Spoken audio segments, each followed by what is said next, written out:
Need to do that. And I think we should be good to go. All right. We recognize that the indigenous peoples are the original stewards of this land and all relatives within it. As these words of acknowledgement are spoken and heard, the ties nations have to their traditional homelands are renewed and reaffirmed. CSU is founded as a land-grant institution, and we accept that our mission must encompass access to education and inclusion, and significantly that our founding came at a dire cost to Native nations and peoples whose land this university was built upon. This acknowledgement is the education and inclusion we must practice in recognizing our institutional history, responsibility, and commitment.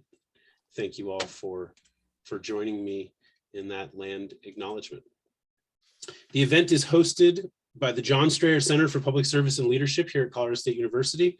I'm the director of that organization. Founded in 2017, the Straayer Center has a mission to equip student leaders with the education, skills, and experience to be successful public servants while connecting with communities across the state of Colorado. We oversee internship programs with local, state, and federal government partners, and we host events, workshops, and forums for students and community audiences. For more information, please visit our website, which is polysci.colostate.edu. Really would love to thank our event sponsors and co-sponsors today. That is the Center for Public Deliberation, which we're going to hear a bit more about from my colleague Martine, the Journalism and Media Communication Department at the College of Liberal Arts, the College of Liberal Arts itself, and I want to especially thank Beth Etter, the Communications Director, for her help in pulling this forum off. The Political Science Department and colleagues like Matt Hitt, as well as colleagues like Peter and Corey at the Straayer Center, who have been really integral in making this event happen. Also want to thank the newly formed Masters of Public Policy and Administration program for co-sponsoring this event, as well as the Deliberative Journalism Project. That's a new initiative at CSU, which you're going to be hearing about later on in this conversation, also from Martine. Also want to thank all of the panelists, Chris, Matt, Jacy, Martine, Rebekka, Tina. I'm going to give them all a more robust introduction later on in the session, but thank you all for joining us today. And thank you to Fort Collins Public Media. Really exciting. I believe that this is live streaming thanks to Fort Collins Public Media, and so I really appreciate their partnership and help over the last few days. At CSU, we recognize that democratic systems require participation, and that results are more representative of our communities when community members are engaged and involved in decision-making.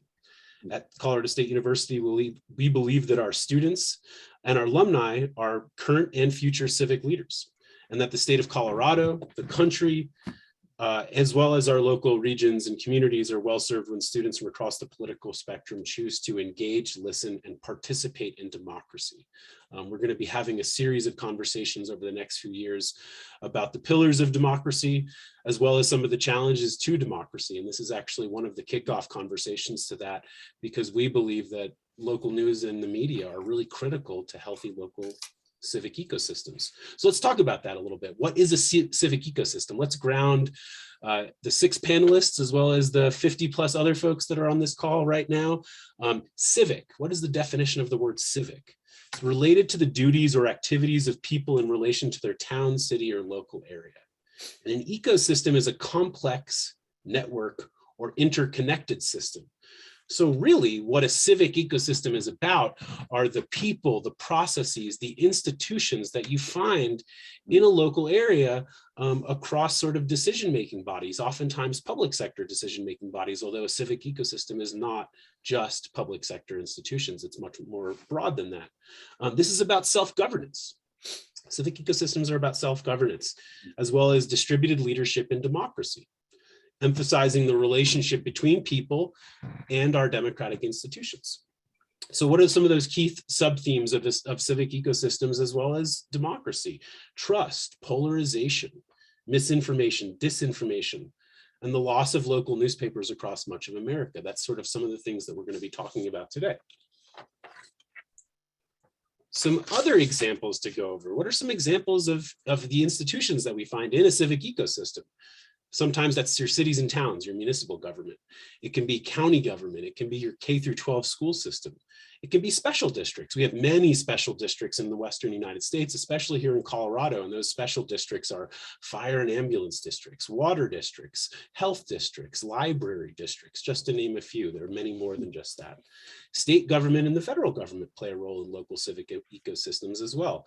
Not-for-profits, higher ed, the private sector, advocacy coalitions, and the faith-based community. These are all sort of key integral parts of a healthy civic ecosystem, as well as philanthropies, foundations, and local newspapers often. So why does this topic matter? Why does local news matter to healthy civic ecosystems? Well, for one thing that we're going to talk about today probably is transparency and accountability. We are going to be talking about the flow of trusted information amongst community audiences and institutions, and how that's critical to both healthy disagreement and also good governance. And we're going to talk about local storytelling and how local storytelling is really, really important in many ways, but in two really critical ways to sort of the topic at hand today is community prioritization related to public policy. How do you come up with priorities as a community without stories? It's really, really a key piece. And so just to kind of give you a quick sense for what the day is going to look like, we're going to hear from Professor Daley at BU about sort of the history of news in America. He has written a book called Covering America, which if you haven't heard of it, now you have. We're going to then hear from my colleague, Matthew P. Hitt, who is going to be talking about some recent research that he conducted. He is a faculty member here in the political science department. We're going to then hear from a number of our practitioners. So Tina and Jacy are both journalists and have deep roots in the journalism world. And Rebekka is a local elected official. So talk about sort of the complexities of where all of these come together. Local elected officials are making decisions in a really complex media environment. And so we're going to hear from her about some of her observations as a town board member and a trustee. And then we're going to hear from my colleague Martine about deliberative process, some of the work of the Center for Public Deliberation, but really, talk about sort of the psychology behind this. If you have questions, please feel free to put them in the chat box. Corey, who is a colleague of mine and a master's student at Colorado State University, is going to be compiling those questions. And then later on in the session, when we get to the point where we're going to be doing the Q&A, he's going to send those to me. And so I'm going to get to sort of slice and dice and find ones that sort of match with the topic and the content. And that would be really interesting to hear from our panelists about. So I'll do my best there. With that lengthy introduction, I am going to introduce Chris Daley, who is a professor of journalism at Boston University. Chris is also a veteran journalist with experience in wire services, newspapers, magazines, books, and online. He holds degrees from Harvard University and the University of North Carolina and spent 10 years with the Associated Press. From 1989 to 1997, he covered state government and presidential elections. And as a scholar, he is the author of The Narrative History of U.S. Journalism, titled Covering America, and his latest book, The Journalist's Companion. His next book, titled The Democratic Art, is a study of the historic role of journalism in the rise of American literary and visual culture. Chris, I am so thankful for your time today. I know with the time change, this is dinner time, so thank you for joining us here in Colorado and talking about a really important topic. Please feel free to introduce yourself to the audience, and then we can, start working through some of the questions that I have. But I know that this is something near and dear to your heart, and I'm just really interested in having you as sort of a historian ground us in this topic, because we have a rich history, and it's good to sort of reflect back on that often. Well, thank you very much, Sam, and thank everyone for including me in this important program. This is a very important and somewhat vexing subject right now. But first, I guess I should warn everyone that it usually takes me a whole semester to get through this material. And I usually speak in 80-minute blocks. So I'm going to have to really, tighten up and restrain myself. But to begin at the beginning, which is a place that historians like to go, the people in America, the British colonists, I should say, the white European-derived settlers on the eastern seaboard of America are usually credited with kicking off the news business in the New World.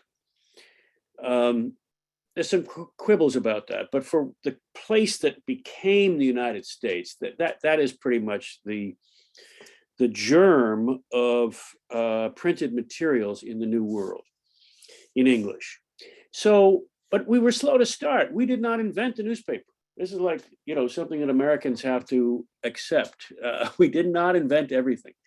The newspaper had been invented in Europe and flourished in many of the trading cities like Venice and Amsterdam and London, places where information was valuable enough that people, made trades upon it, launched voyages based on information and so on, that it was valuable enough to pay for. Now, it was a long time before life in the colonies met the conditions that could support a newspaper: big enough population in a small enough area, enough people with enough money. Anyway, make that long story short, in 1704, the first English language newspaper in the New World gets going in Boston. And it's called the Boston Newsletter. And it's a fascinating subject in itself, but it was part of that British system, the British economy, the British trading nexus across the Atlantic, and British law, which guaranteed that it would be censored and would be limited in its ability to rock the boat, to challenge the established powers, both temporal and religious. And so that's the start. It's a very modest, once a week, 4-page operation, not very impressive. But over time, sure enough, the population centers grow, especially in those port cities on the East Coast, and more places have their own localized newspapers. Soon enough, Boston is big enough to have competing papers. That's a new step. There are 2 or 3 newspapers in the city by the 1720s. And to make a long story short, these papers eventually become more and more resistant to the British censorship regime. They become what we would recognize as more and more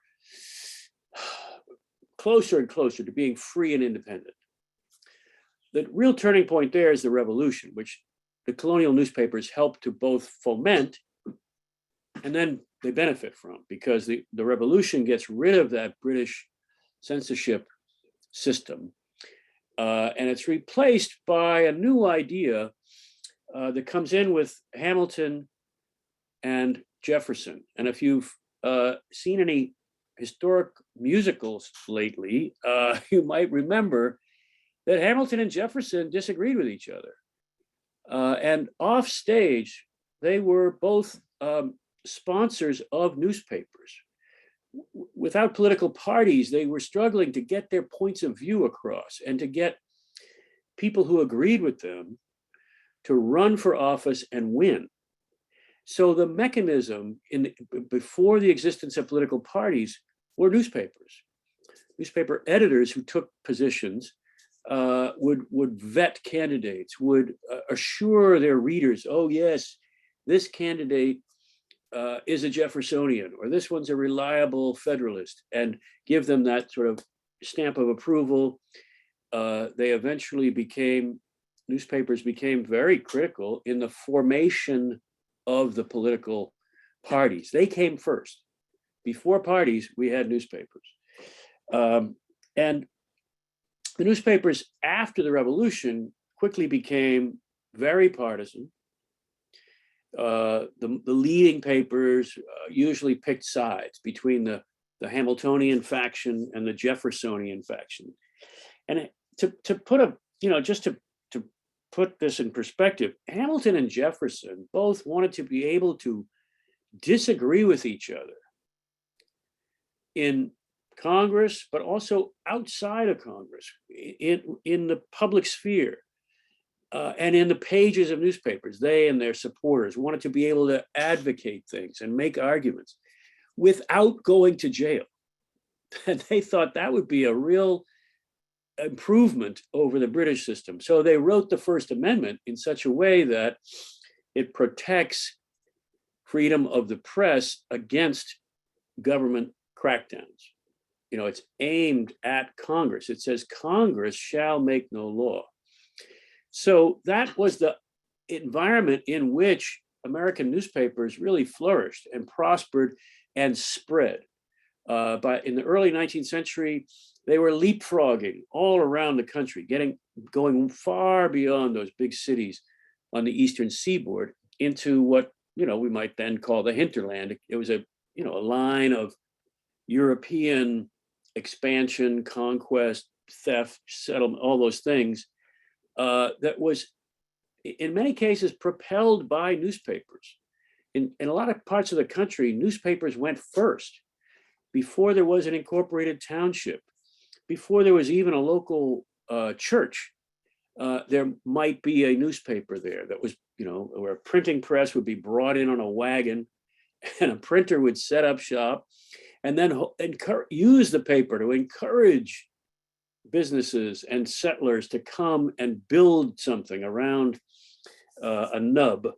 And that's what, you know, was noticed by the 1830s by Alexis de Tocqueville when he came to examine democracy in America.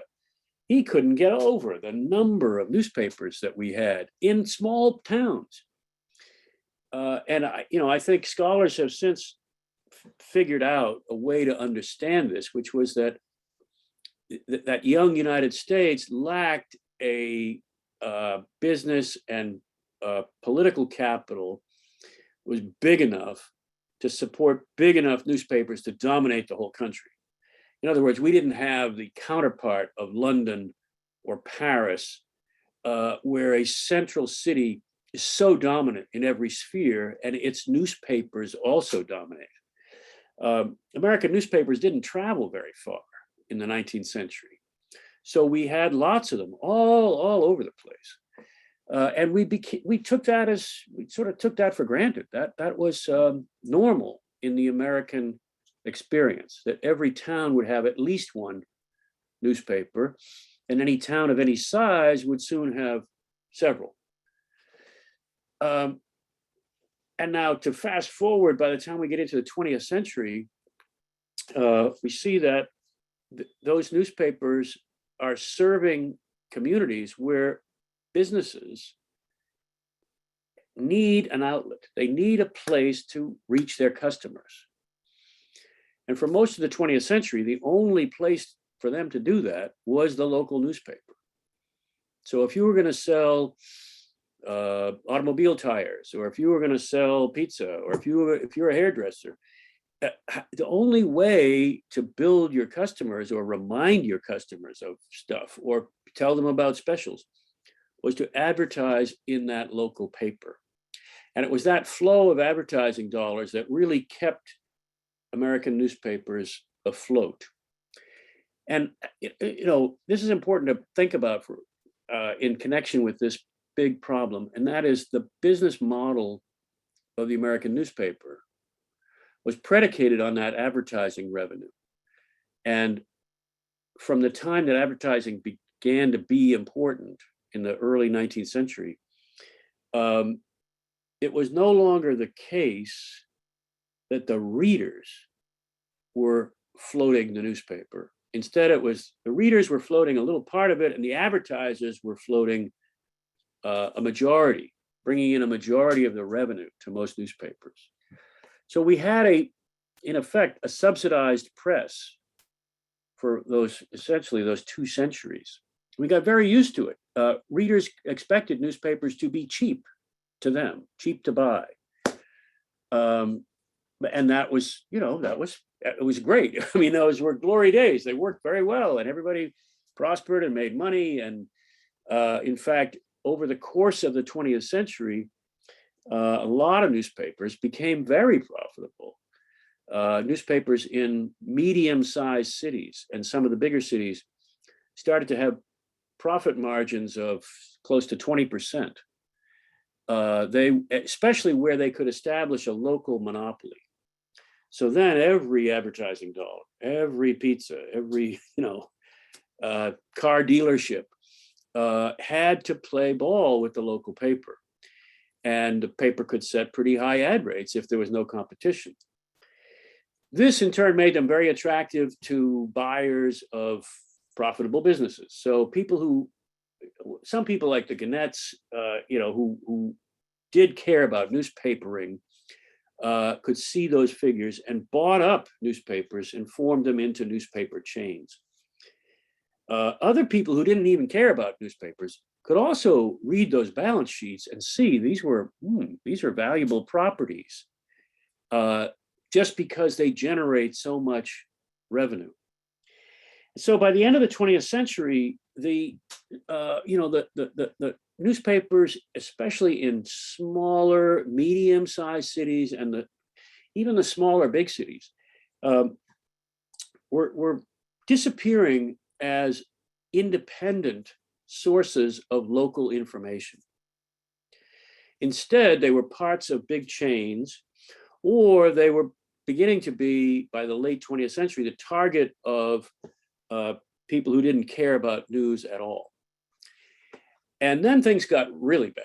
Then things really fell apart in the start of the 21st century, when a lot of those ad dollars dried up.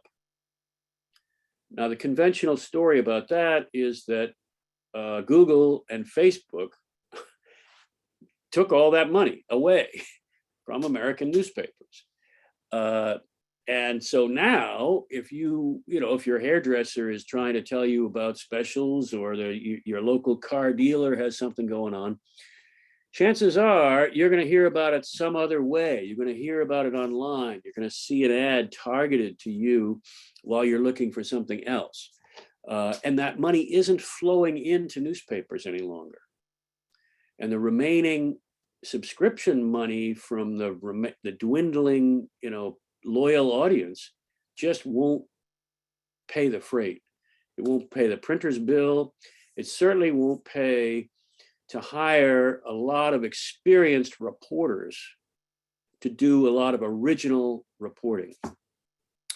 I've made the observation that this is a great time. This may be a golden age for local corruption, because hardly anybody is watching the traditional beats, the regular assignments that we have in the newspaper business. City Hall, the State House, the county courthouse. These are places where experienced reporters used to go and develop sources and know what was going on, and talk in the hallways to the lawyers and the insiders. Well, that's a huge knowledge base that is basically either gone or going. And so, as I see it, that's the challenge to the civic life of the country. It's one half of it. The other half, I would say, has to do with politics and like running campaigns and getting elected to office. And there, I think we could see a process of sort of the worst of both worlds, where the weakness of a lot of local papers leads to either an apathy among voters. They don't know what's going on, what the issues are locally, who's campaigning. Apathy and or polarization, because as the local newspapers get weaker, more and more people are getting their news flow from national sources of news, which, as we know, are quite polarized. And people who are tweeting and using social media are really vitriolic. They are as partisan and mean as we have seen in the newspaper business since about the 1790s, or first generation after the revolution, which was a pretty vicious time. I could cite examples from back then.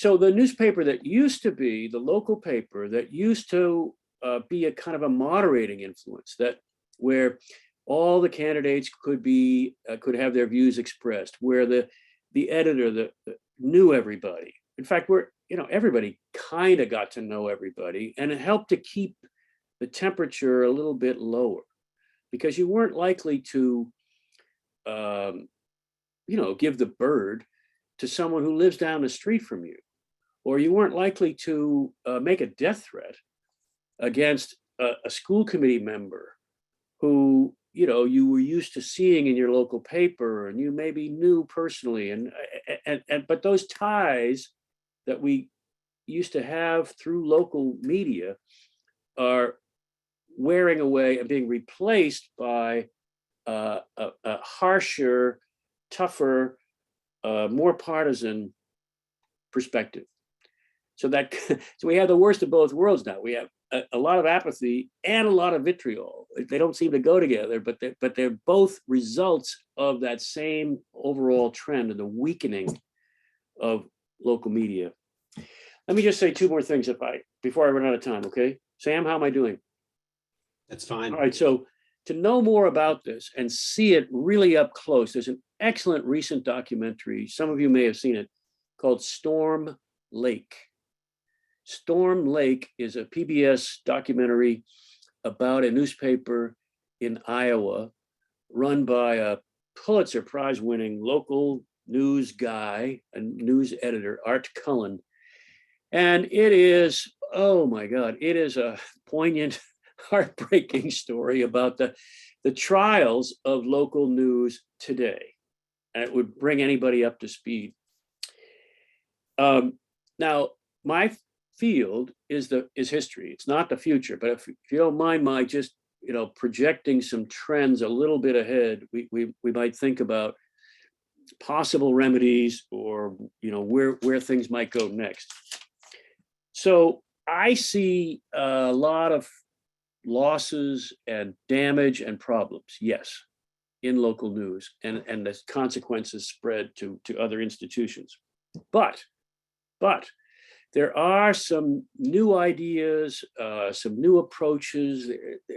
I'd like to think there's a couple of green shoots, coming up out of the wreckage. So one of them is a movement in some parts of the country. It's mostly at the level of state legislatures so far, to try to brainstorm ways to have a public, i.e. government tax-supported subsidy of local news. Now, these immediately run into problems about, politics and who's going to really pull the strings and who's going to call the shots. No one has really figured this out yet, but I think it's a worthwhile idea, especially if we bear in mind that the news business has been subsidized for a long time in many different ways. In Covering America, I go into more of them. Just one example, the Postal Service was ordered by government to have a special reduced rate for newspapers and other printed matter. Well, that was great, but it's not helping us in the digital era, but it was great, in the 1800s. So subsidies might help to refloat the ship a little bit, or at least plug some holes. That's one idea. Another experiment that I see working pretty well, it's not the answer to everything, but it's working pretty well right under my nose here in Boston, is that universities like my own, Boston University, which have journalism programs, have a challenge. We need to educate our students. We need to give them skills. We need to give them practice and experience. And here we are, sitting right next to some suburbs and even parts of the city of Boston that are news deserts.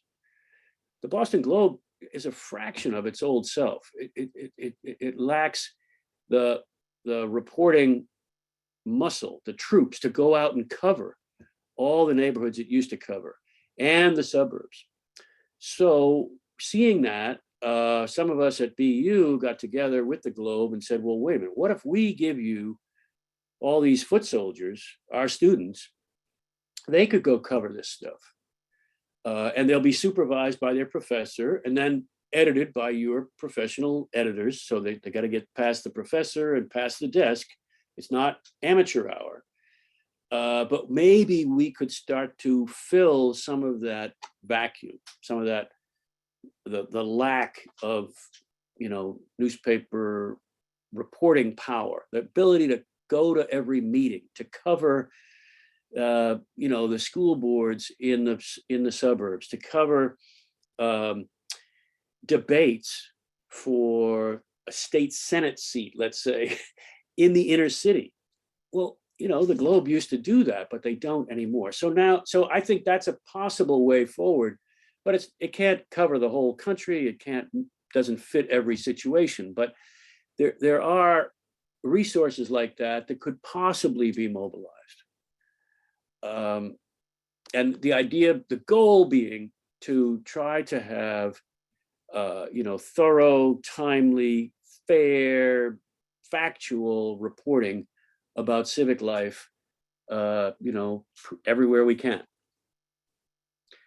It's really exciting because I think that concept is going to connect really well to some of the stuff that we hear from Martine. I'm going to shift us over quickly to my colleague, Matt Hitt, in the political science department.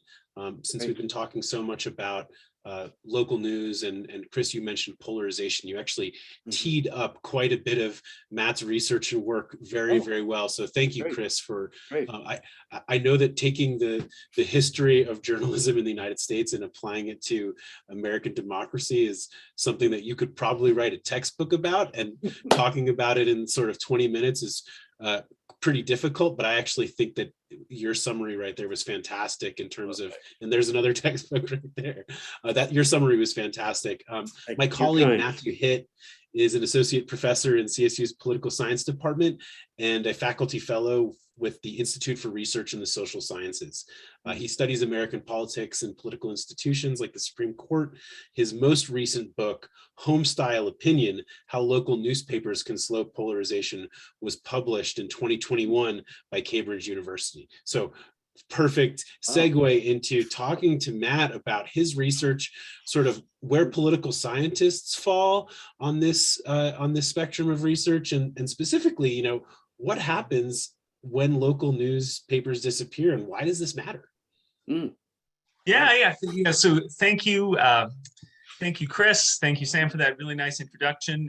Also, just as Professor Daley has detailed the dynamics of the changing news business in America, just a quick shout out to the working professional journalists on the call here for doing this important work in a challenging environment. So we always appreciate the folks who are helping our communities in these ways. So yeah, I'm a political scientist by training, and my interest in this topic comes from my background as someone who really cares about political institutions. And I've been interested all of my career in how different elements of a civic ecosystem at the national and the local level interact with each other, to get back to the theme that Sam was giving us at the beginning of tonight's talk. So I became interested when I was at a previous institution with some work my colleagues there were doing on decline and at times the closure of local newspapers.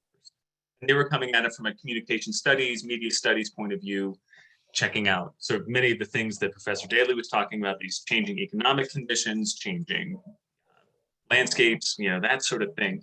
But I'm a political scientist, right? So we often come at it, well, how does the institution of a centralized, geographically based local information source that everyone comes to and more or less trusts and more or less consumes, how does that affect civic life with the other elements of a civic ecosystem? And we approach this first from looking at newspaper closures. Now, as Professor Daley has said, as a lot of us know, there's also a problem of the sort of hollowing out of major metropolitan daily newspapers where they're losing staff but not closed.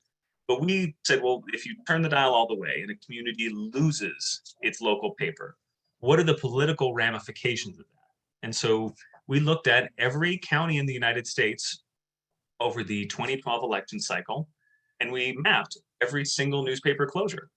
And we measured what was the actual measured voting outcomes in that county And we looked at our particular quantity of interest was something that many folks are very concerned about today, and that's polarization. And so we were able to measure at the county level what we call polarized voting, sometimes split ticket voting, right? The opposite thereof. So we looked at what was the gap between the percentage of voters in that area who voted for the Republican candidate for president, but then the Democratic Party candidate for Senate, right? And we used some statistical techniques to match communities with each other on age, educational attainment, income, broadband penetration, right? All these sorts of things. And we found that a community that lost its local paper observed a decline in split ticket voting, almost 2% in the 2012 election cycle relative to comparable matched communities. We then took that same data set and said, well, what if you lost your newspaper in 2013 or 2014 after the election? If you lost your newspaper after the election, your voting was no more polarized than the matched communities. So that gave us confidence as researchers that, hey, even if folks don't read the local paper, maybe, not everyone does, but maybe that institutional presence of a local geographically based news source is meaningful for the way people process political information and therefore behave politically. But we wanted, of course, there's always another thing to do, right? And so we said, well, we liked that finding. We thought it was interesting. And we were fortunate that after that initial paper came out, some journalists got a hold of it, were interested in the work. And we were very lucky that there was a incredible editor-in-chief and an opinion editor out of Palm Springs, California, who came across our work and said, it seems like there's something about the local newspaper that has a meaningful impact on politics. And we want to try something to see what we can do because we're worried about the temperature of national politics. And they announced on their opinion page in June of 2019, for the entire month of July 2019, there will be no discussion of national politics or national political parties on our opinion page. We'll talk about issues, unique to Palm Springs and the state of California from a nonpartisan lens. Julie McKinnon is the editor. I see that. Yeah. And so, as an academic, whenever someone in the real world takes notice of your work and wants to do something, you get very, very excited. And so my co-authors and I, wonderful co-authors, Professor Joanna Dunaway and Joshua Dar, respectively at Texas A&M and LSU, we put our heads together and said, what can we do? And so in my career, the fastest project we've ever done, we came up with a simple research design where we would do a random survey sample in Palm Springs right before the Desert Sun paper did its big experiment on the opinion page. And then we matched Palm Springs, sort of same thing demographically, to Ventura County, California, another Southern California community also served by a Gannett paper, a daily, that was doing nothing different. And what you can do with a research design like that is say, well, we measure you before, and then we measure you after, both communities. And then we can compare these two communities, one that was treated just like a laboratory experiment by a local news source that was taking away national politics, sort of turning down the dial on our polarized world, and one community that was doing business as usual. And we observed that among residents of Palm Springs who were either politically engaged, politically informed, or read the newspaper, their level of what we term affective or emotional and social polarization stayed flat in July of 2019. They didn't become more polarized. They didn't effectively hate the opposite party more at the end of this experiment than they did at the beginning. So you might say, oh, so what, Professor Hitt, why are you on this call? Who cares?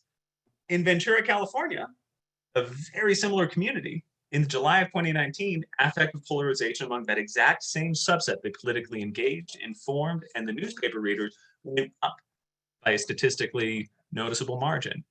So we saw that a newspaper that chose to emphasize nonpartisan local issues on its opinion page by amplifying voices that talked about, it was actually a lot of fun. We read all these op-eds. They're talking about, should we build a minor league ice hockey arena in Palm Springs? That's a big deal, right, for a local community in terms of traffic, in terms of economic impact, in terms of environmental impacts, all that kind of stuff. Architecture is a big deal in Palm Springs if you've ever been there. So there's a lot of talk about preserving local architecture and what do we do with these different buildings. And again, people care about these things. And so for the folks who have a journalism background or an interest in journalism in the room, we were also happy to note that the Desert Sun did not lose readers. They did not see engagement go down over the course of this experiment. In fact, clicks on these locally based op-eds were every bit as good as the nationally syndicated columnists who they took off the opinion page for the month. But this was a lot of work for the Desert Sun, right? They really committed to this. We were so lucky to be able to partner with them and find out what we could from that their experiment from a scientific point of view. But I think it really, this work, I think, brings to light some of the stuff that Professor Daley was talking about, that we know that polarization, both in voting behavior and in just our attitudes, our psychology, is not in a good place in American politics and society. And there's a lot of research in political science that looks at what we would call cross-cutting identities. Something that's become problematic, that has not always been true in American politics, is the fact that if I tell you, I've got a good friend, they're vegan, they live in a nice brownstone in Williamsburg, part of Brooklyn. They're an atheist, and they can't imagine why anyone would ever spend time shooting a gun or going fishing. You could tell me that person's political party, couldn't you? And vice versa, right? Invert all those stereotypes. And you say, I know that person's political party. It didn't used to be that way. But so many of our social identities are now correlated with our political identities. That sort of raises the emotional temperature of politics. We actually measure social polarization by asking folks, would you be happy or unhappy if your child were to marry a spouse who is a member of your opposite political party? Right? If you're a Democrat, are you okay if your son or daughter brings home a Republican? Vice versa. When people say, no, I don't like that, that's one of our measures of, it seems like there's a problem. Right? You're uncomfortable bringing people into your family if they don't share your political belief.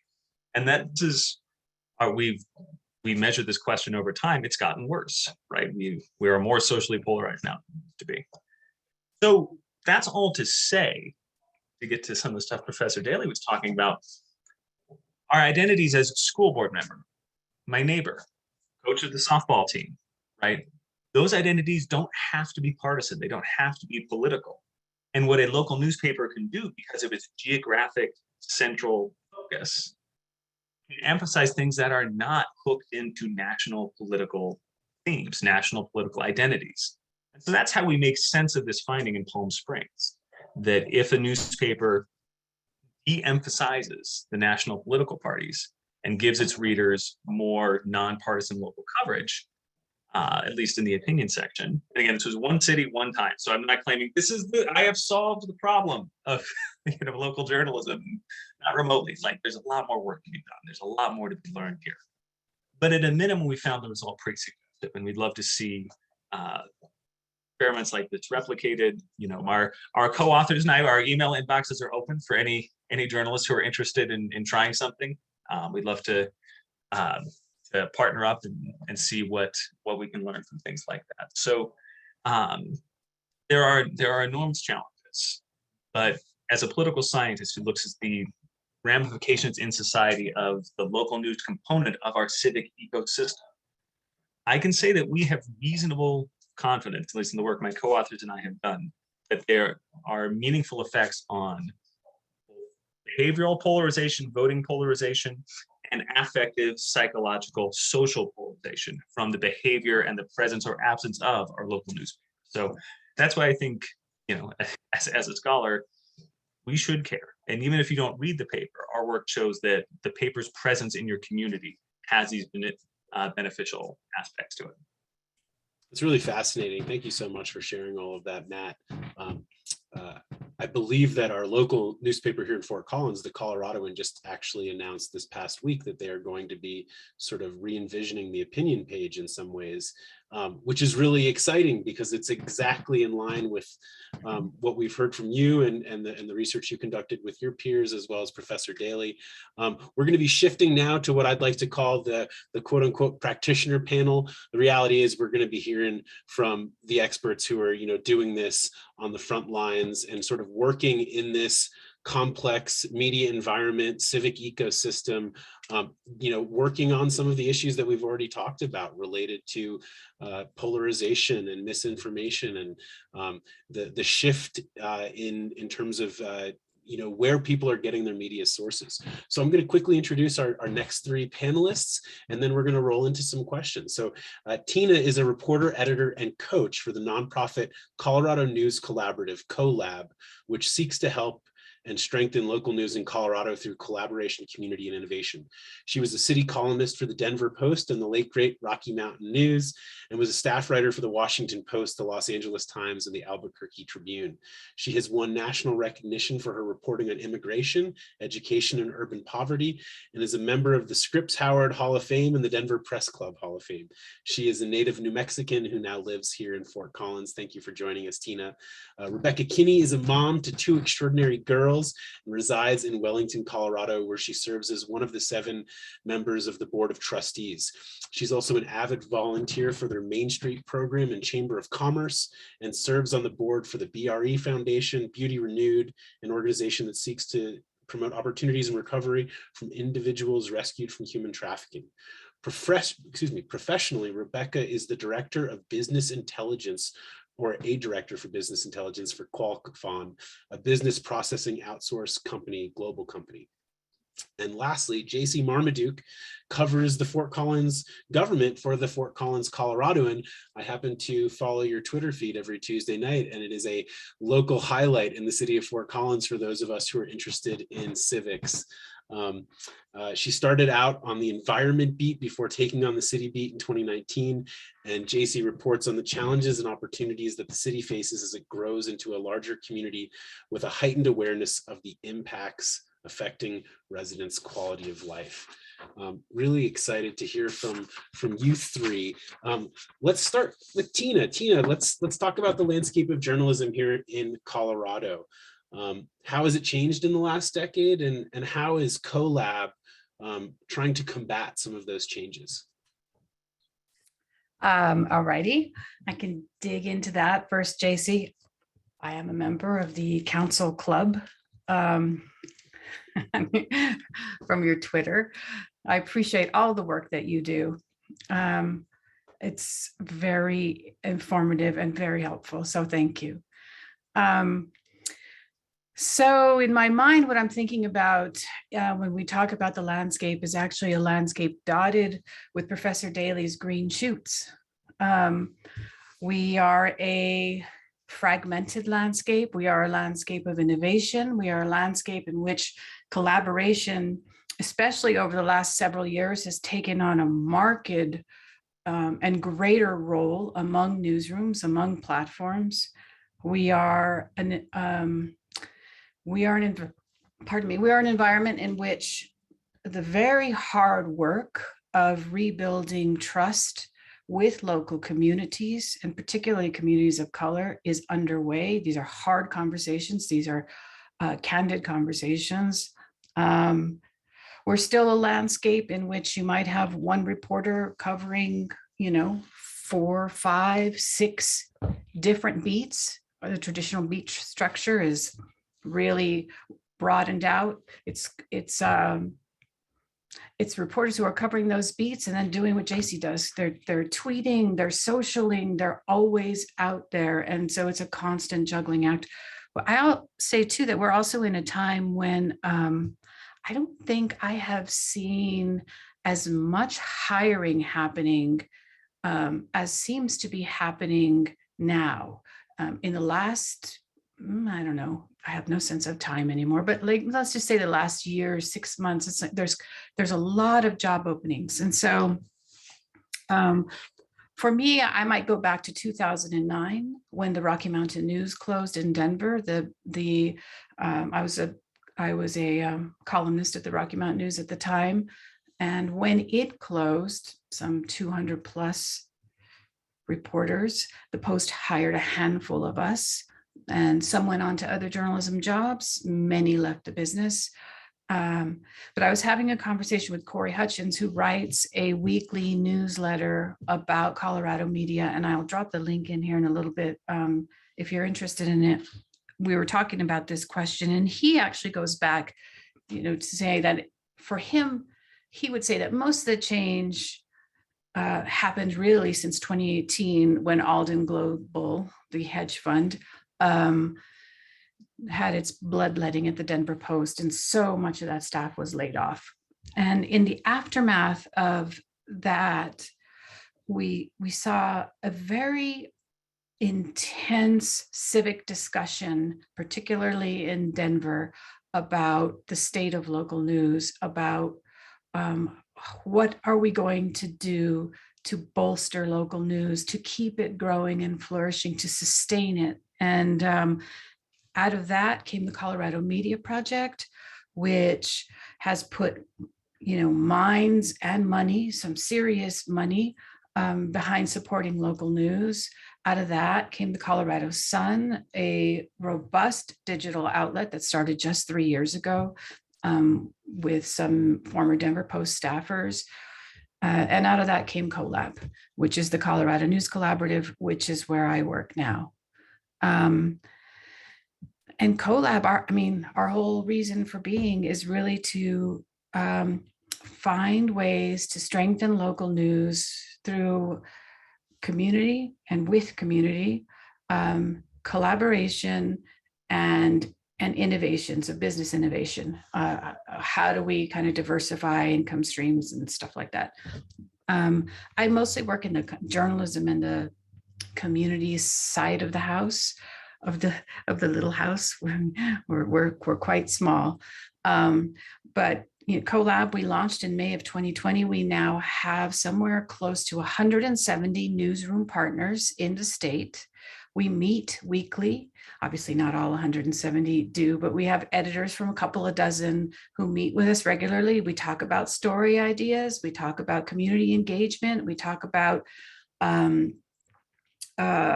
trainings. We talk about, the journalistic collaboration is really built around the idea that it is an economic necessity, right? Packed journalism outside the state capital is really not something we can afford to do anymore. And so what are those stories that have statewide impact and significance that no one newsroom could do by itself? How do we marshal our resources, leverage each other's strengths, tell stories that are now not just told in the Denver Post or told on KUNC, but told in the Denver Post and KUNC and the Colorado Sun and all these rural places across the state, because we have a platform by which people can share their stories with one another. So, that is a huge shift in our landscape over the last several years. And it's really exciting. We're still working out kinks. Obviously, competition still exists. That's not going to go away. It's the thing that keeps us sharp. But there is just also a recognition that we can do some great work that is significant and meaningful and illuminating for the residents of Colorado. And we're doing it. So it's been hard times, no question about that. But I really do, Professor Daley, I really do see Colorado as a place of green shoots. Some call us a petri dish, but in that petri dish, life is springing. So that's my quick synopsis. Thank you so much, Tina. I think it's really informative to sort of know where we're at here in Colorado, as well as the work that you and your colleagues in the field of journalism are currently engaged around. Jacy, speaking of other folks in the field of journalism, I've known you, quote unquote, for a few years now, not actually knowing you, but because of the work that you do here, covering our local city government. And I know that I'm one of hundreds of people in the community that are very thankful for the work that you do. Let's talk a little bit about, about your role and what it's like covering the city of Fort Collins. And, from your perspective, does our civic ecosystem seem fairly healthy here at the local level?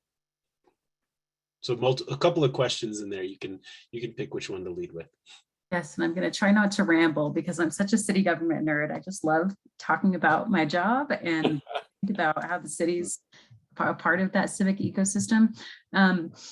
But okay, so starting with just my role, I think in the most basic sense, I cover Fort Collins City Council, and I'm attending their meetings virtually these days, but in person again soon, I think, and reporting on all the major things that they're involved with. The changes in city leadership, what's in the city budget, what's council passing policy wise. And that's but I think what I really see my role as more is kind of like covering the issues as opposed to the actions. So like the issues that define the quality of life in our community and the kinds of things that you would talk to with your friends and family, like what defines Fort Collins. And I try to focus my reporting on that so that I'm not just sort of following along at city council's heels too much. So that leads, I'm really interested in environmental issues, climate change and air quality, the housing insecurity and the skyrocketing price of housing, and homelessness, and just all kinds of things. Also, I think the city's efforts to try to create a more equitable community.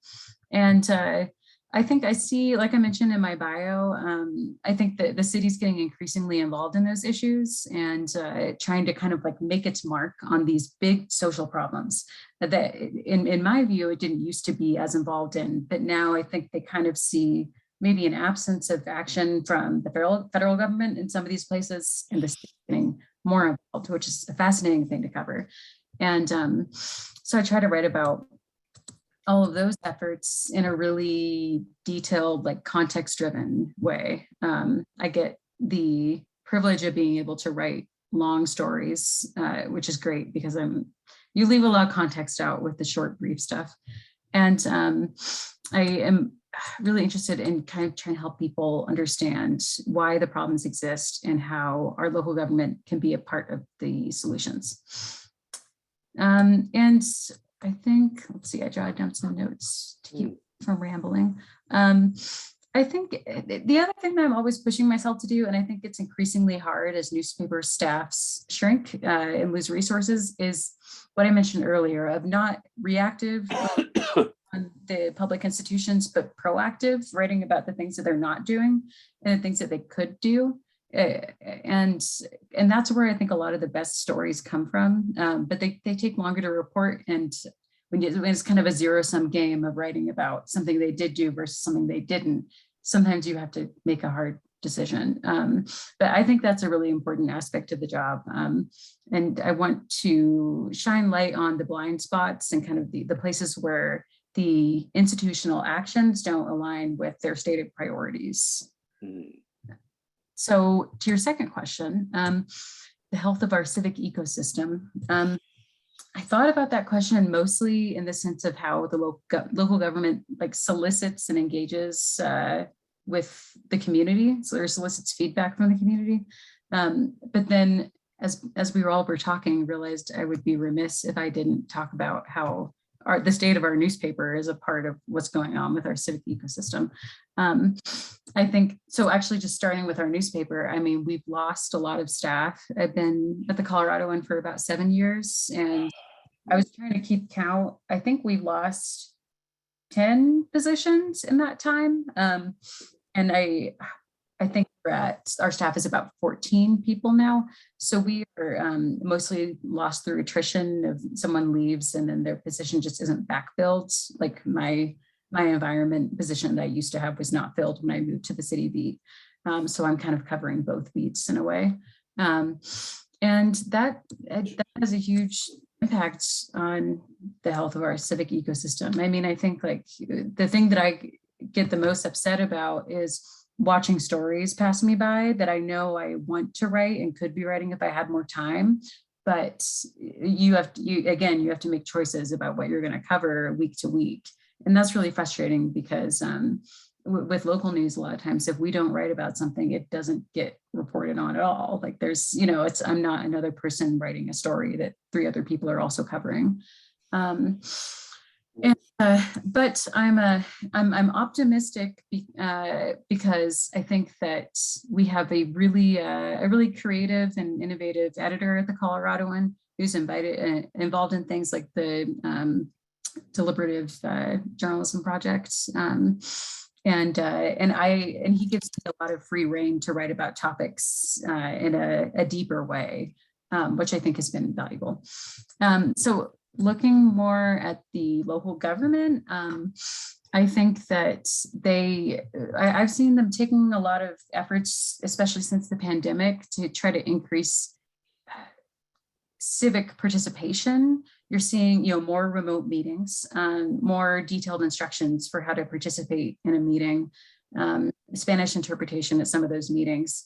And that's great. But I think the next step and what I see them working on is how do you bring people to the table? Because if you offer Spanish interpretation at your meeting, but Spanish speakers aren't coming to the meeting, what did you accomplish? And I think the big problem is that it's just a huge undertaking to learn the lingo and the structure of city government and figure out how you as a community member can have an impact on it.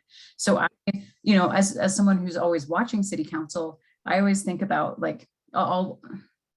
for example, if I wanted the city of Fort Collins to pass a resolution declaring March 2nd to be Jacy Marmaduke Day, I would know where to go to try to make that happen. And that's a privilege that I have that information, but I've gotten it from years of covering city government. Most people, they'll go to public comment and have their 3 minutes, or they'll send emails to council, and a lot of times nothing comes of it. Maybe council responds to the comment and it might just fizzle there. And I imagine that's really frustrating and keeps people from coming back and continually being engaged in the process. So I think that as a result, you have sort of a certain group of people end up being really involved in city government and having a big impact. And what I've seen, it tends to be white people, older people, richer people, and homeowners. So it's not really representative of the whole community. And it takes, I think there just needs to be more of a relaying of the information to the whole community of how they can really be engaged with the government in a way where they're not just being heard, but they're actually being listened to, and what they're saying is being incorporated into public policy. So I think I will stop there. Thank you, Jacy. That was a lot of really, really relevant information to the topic, and sort of actually tying a lot of the things that we've heard together really nicely. We're going to actually pivot now to Rebekka. Rebekka, thank you for joining us. Rebekka is a town board member, so she is very well versed in some of the challenges I think that Jacy was just describing, although Jacy was describing a community, not the community that she serves.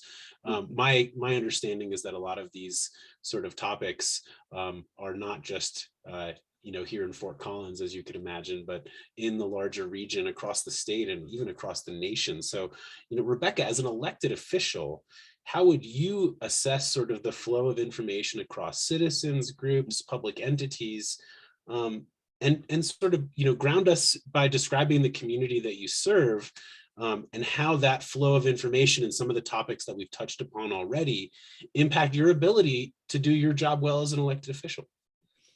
Yeah, thank you for the introduction, Sam. So briefly, though, before we get started, my first course at CSU was in political science. And at that time, I made a very clear decision, unfortunately, though, that was not my future. But look at me now. So I think that's very funny that it's kind of come full circle here. So I am a trustee. I'm one of 7, including the mayor for Wellington, Colorado, just north of Fort Collins, 10, 15 minutes, depending on your route. So we are nearby. I really appreciate a lot of things that Jacy said and everybody so far. I knew upon attending this and participating, I would learn a lot more than I might contribute. So, and I align with a lot of things that have been said.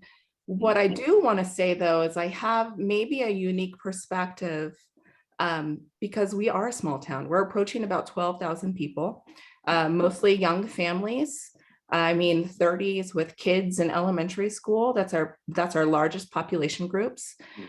And the reason why people have flocked to Wellington, we've had such high levels of growth, is because we do have more affordable housing here, or have previously and historically, than our surrounding communities like Fort Collins. So that's kind of what makes up our community. Some of the things I do want to mention is our board has kind of identified a lot of these issues as some of our most important problems to approach.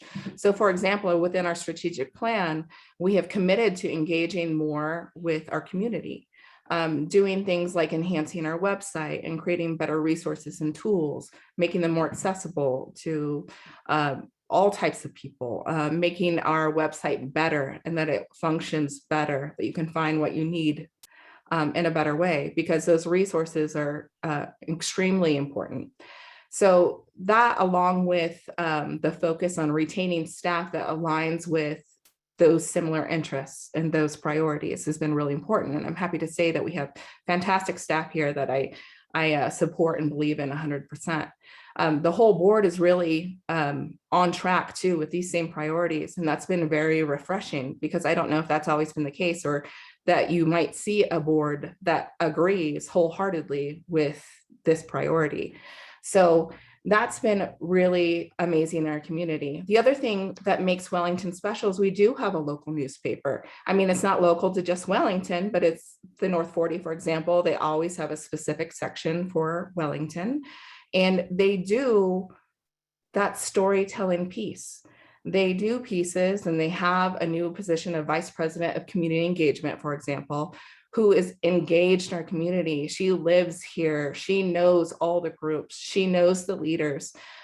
All the stories that represent our community and tell things that are going on include all the facts, all the measures, which sometimes that we see has a lot of misinformation that might cause outrage or fear, or in general, people might be looking just for an immediate response when they are sharing information. So our newspaper does an amazing job of saying, this is actually the facts. These are the things that are contributing to this. Here's the history and background.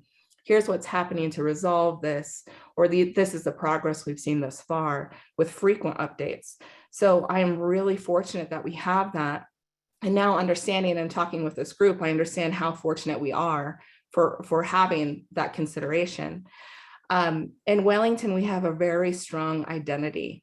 With any small town, people will say, this is our town. This is where we are. They have that trust and that sense of belonging in Wellington, which I think is, again, very unique. We have a huge opportunity too, where we're going to be opening a new middle high school here, which the terms Friday Night Lights flow freely within our community, because we're so looking forward to it. And it's another opportunity for us to be more local, to avoid that polarization that you might see in national politics that has no business in a municipality. Our issues are so very specific with our considerations and our situation that those national politics talking items and situations really don't apply to the major issues that are impacting Wellington at this time.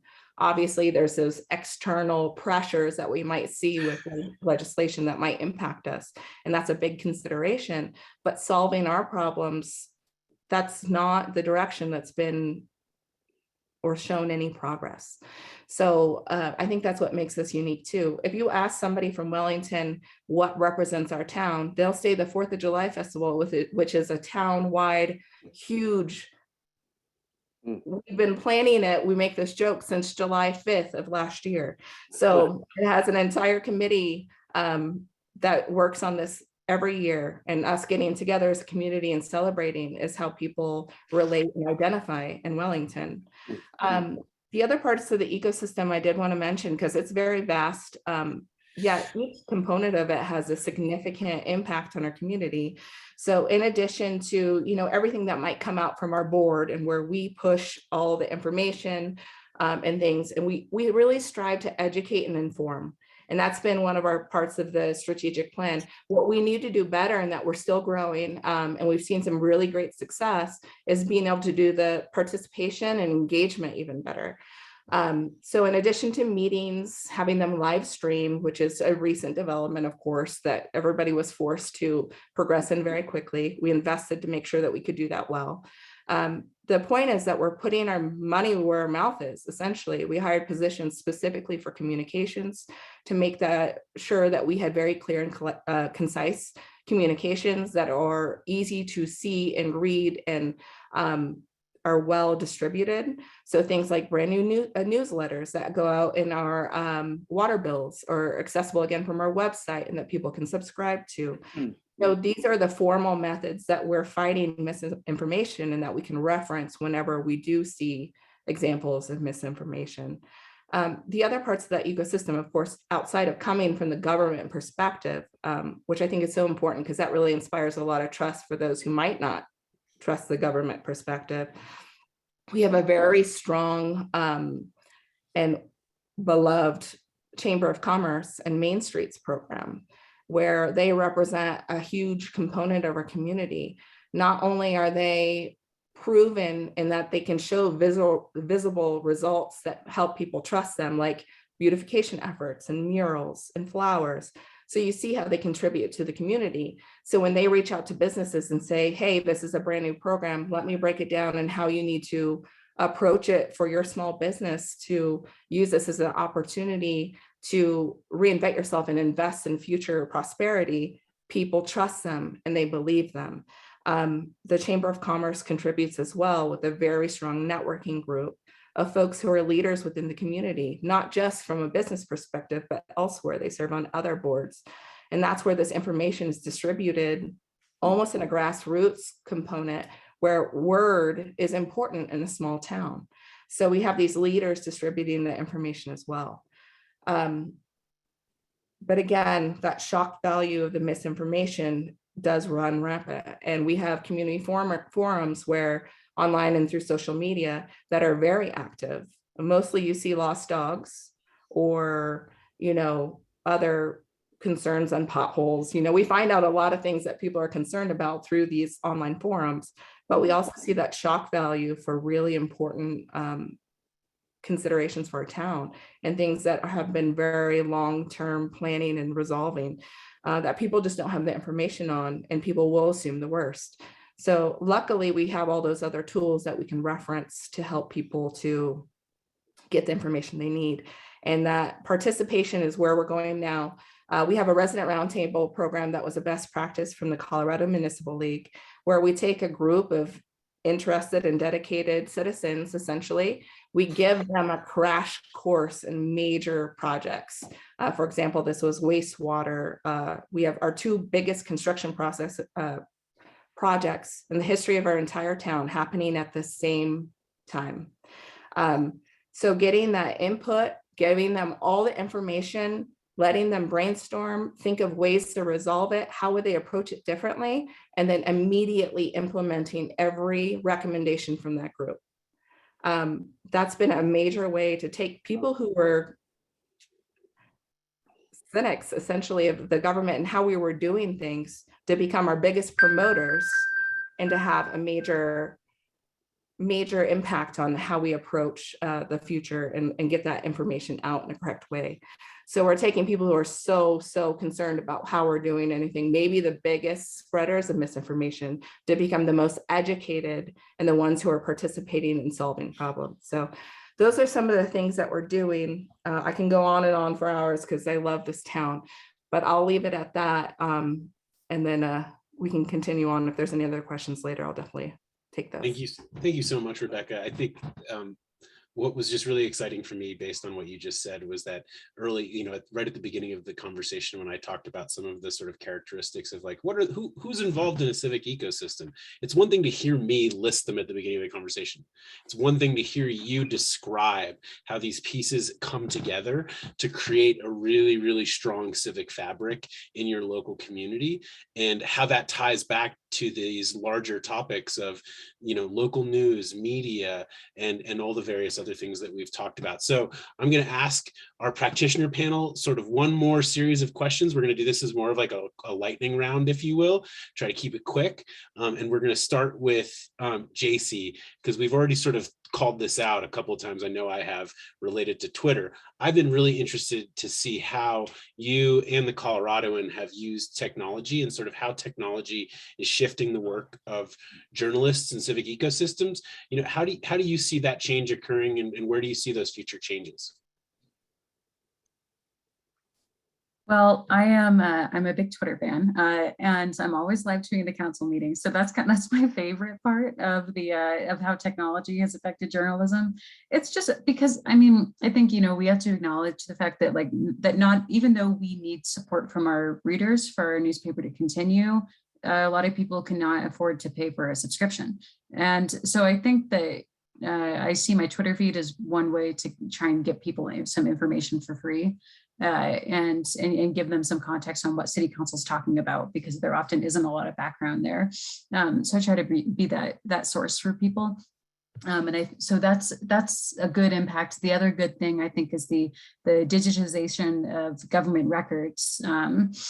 And it's just so much easier to get information now than it used to be. I haven't been I've just heard mostly the horror stories of, having to go down to the basement and go through boxes to look for, and just do all sorts of things just to get records that now I can just sort of find them without even asking for them, or just shoot someone an email. So I think that access to additional information is so important, and it makes our coverage a lot richer. And then the other, I guess the challenge, I think, not to go into this too much because everyone has sort of spoken on it, but the advent of the internet has not necessarily been a good thing for the financial models for traditional newspapers. And I think the problem is especially frustrating because everybody is reading our stuff and we know the interest is higher than it has ever been.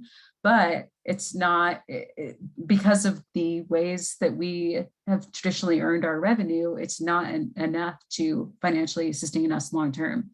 So it's a real problem. But the main thing that makes me optimistic about it is that the interest is there and there is a desire for local news coverage. It's not that people are not reading the information or seeking it out. It's just that we've got to figure out a way to stand on, I think, firmer ground to deliver it to them.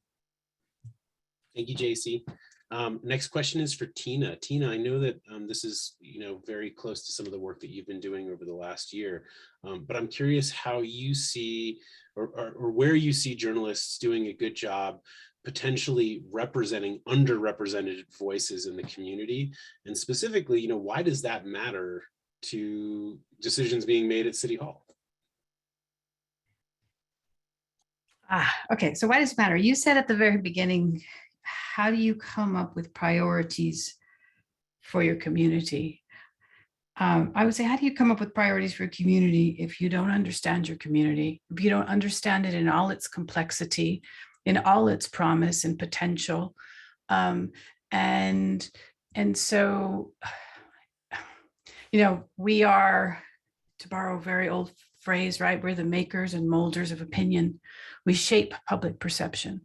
And in that power and in that privilege, we can isolate those who are already consigned to the margins, and we can contribute to the ignorance of larger society.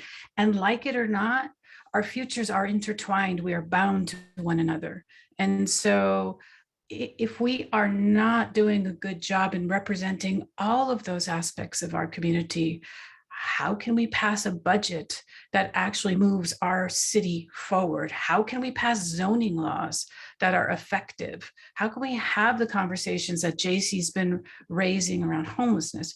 And so it is part of who we are, and it cannot be shoved off to the side, erased, demonized, as has happened historically. So how do you do it?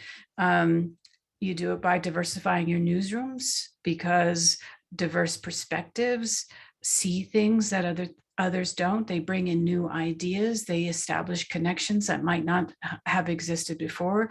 You do it by showing up.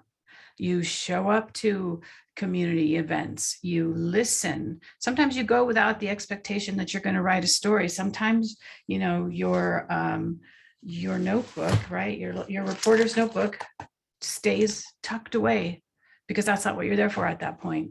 And you know, when you're thinking about stories, and I know this is something that the Coloradoan has thought about a lot and is really working toward, is communities of color in particular. Part of the reason that trust is fractured is because they do not see themselves in all their complexity and all of their nuance portrayed. They do not recognize themselves. And so when they see themselves, what they see is a caricature. What they see tends to be stories that are framed in what they lack rather than what they possess, you know, what they take rather than what they contribute. And you will never establish a relationship or a true understanding of your community as long as you're not looking for those strengths, as long as you are not actually talking about solutions as well as problems. So I feel pretty strongly about this, as you can tell. I do want to say that one of the things that we're trying at COLab is I'm leading a project on measuring the social and economic progress of Black and Latino Coloradans over the last decade. It's a continuation of a project that was published in 2013. And so I have about 20 journalists from different newsrooms across the state, and I am bringing in Black and Latino community members that I worked with last year as part of some of the stuff that we were doing in COLab. At the beginning, when we are talking about story ideas, and so that we're not, I'm trying to flip the model. We are trying to flip the model, right? So that it's not, we have, you know, there's another saying that we often say that we see and then define, but the truth is we define an idea and then we see it. And so this is an attempt to bring community in to help us see more clearly what they see, what they experience. And we have a story spreadsheet that is shared by all the reporters, and it is also shared by community members. And so they can go in and they can give us a story idea, and then we have a brainstorming session around that. And I've never done anything like this, so I you know, fingers crossed. But that's some of the work that we're trying to do to engage and to better inform and to capture nuance, to look to solutions, to build bridges. Thank you, Tina. That was powerful. Rebekka, what are your final thoughts on this sort of, you know, larger, I guess it's not one topic, but multiple topics here. Specifically, I'm very interested still in how towns and cities are combating the increase in misinformation and disinformation. But based on what we heard with Jacy and technology and Tina and working with underserved communities, I'm also just honestly just curious about your thoughts on a number of these topics. So please let us know. Yeah, to be honest, you know, as we're talking about this more, I'm coming a little discouraged. I feel like we're a little bit behind the curve when it comes to where we're headed, when it comes to things like local newspapers and all the divisiveness that we're talking about on here. But the part where I have a little hope in is having that insight and that concern at this point. You know, that needs to be a driver for us to push opportunities for good information and that participation even harder. I think understanding this concern rather than trying to do a comeback we need to really just embrace it and make sure we don't let down on any of our progress that we're trying to do right now. There's amazing best practices all across Colorado, and we have the opportunity to learn from communities that are excelling in certain sections.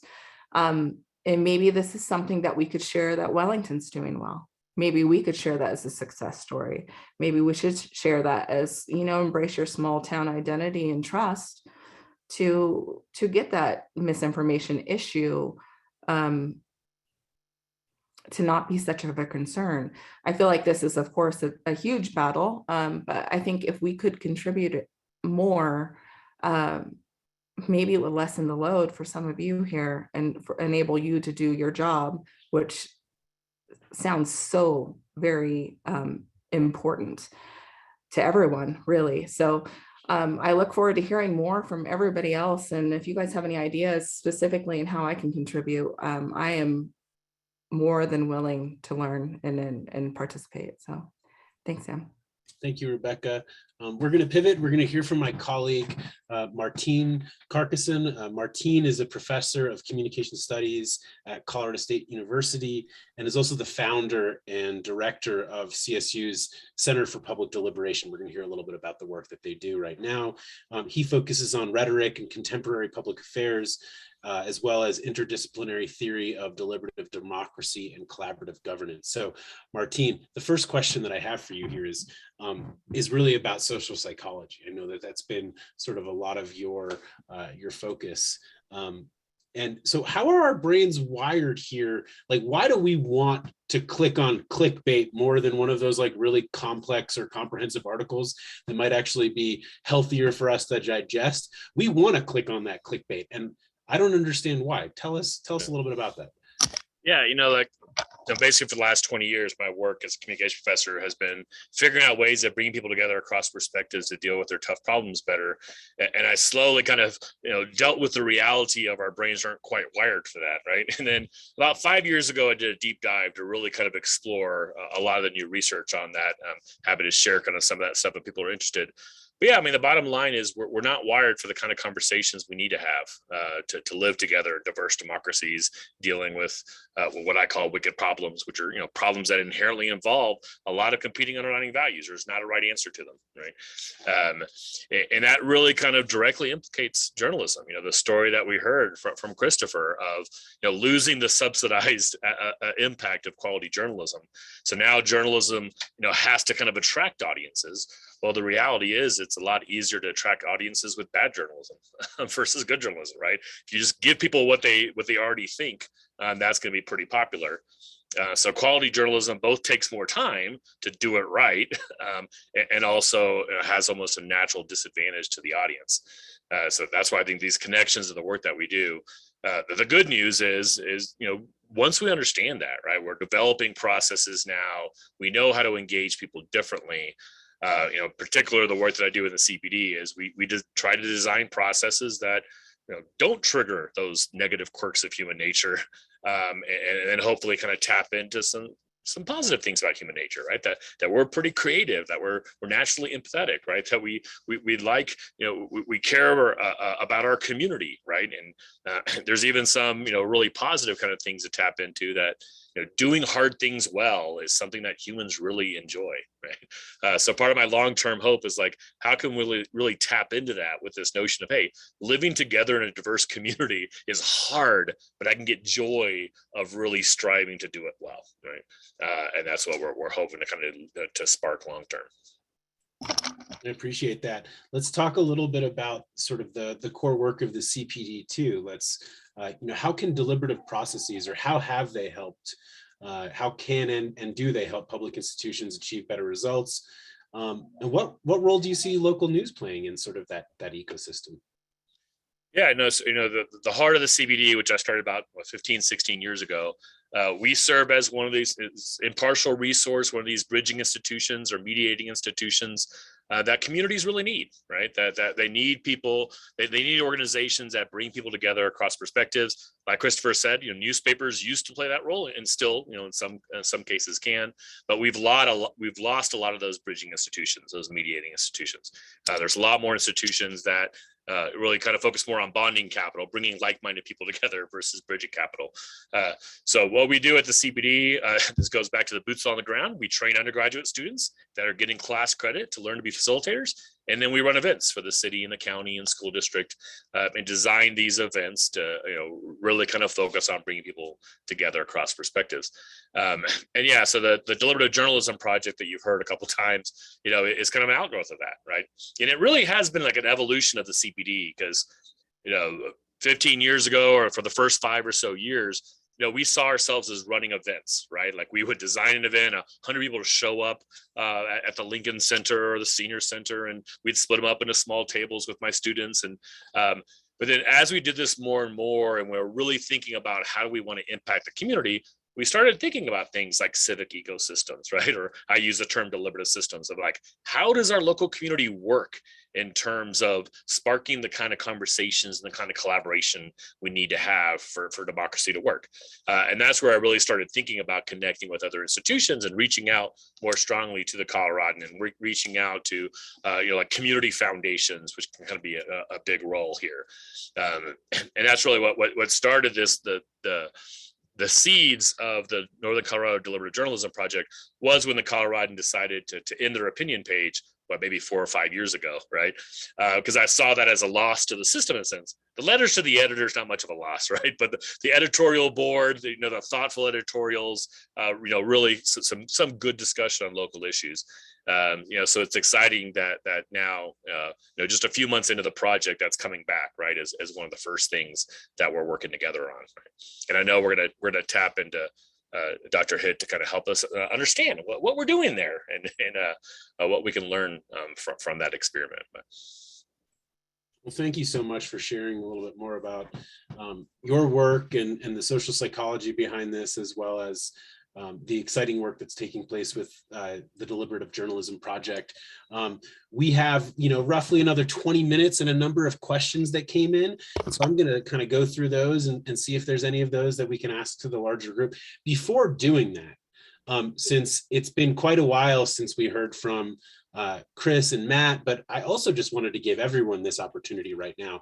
Is there anything that came up in conversation that one you'd like to comment on, or do any of the panelists have a question that they'd like to pose to another panelist based on, I want to create an opportunity to have sort of a cross-cutting dialogue right now. And so if anyone, has anything that they'd like to share, feel free. And I'll sort of give us 10 seconds. Chris, why don't you kick us off? And then it looks like Rebekka's camera came off, so I'll go to Rebekka next.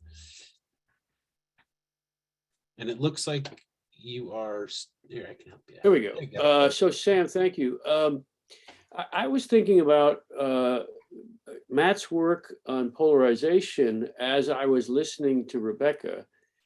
And I realized after listening to Rebekka's presentation, I could not tell you what party she belongs to. And it's because she's not throwing stones. She's not trying to start fires. She's trying to build and make things happen. And it's so admirable. But it's also, I think it's representative of a possible way forward. And so I thank you both for both thinking about that, but then embodying the exact same thing. Thank you, Chris. Rebekka, you were next on our list and were just mentioned, so perfect time. I appreciate that because that's something I believe very strongly. What you mentioned is, and to be honest, upon taking this role, I became very uninterested in any politics at a national level, to be honest. And the cool thing is any changes that we do or items in our community, it impacts my neighbors. The brewery I go to once a week, it impacts people I know. So it's really telling and very powerful. But another thing I wanted to mention, I forgot to do this earlier, but my kids came home, so it reminded me. Our library last summer initiated a young journalist program. It was, and my daughter, my daughter interviewed some professors of the engineering school at CSU, actually, when they came and did a robotics demonstration and 3D printer demonstration at our library.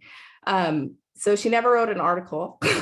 So she did bring out her book and she wrote lots of notes, but she interviewed people extensively.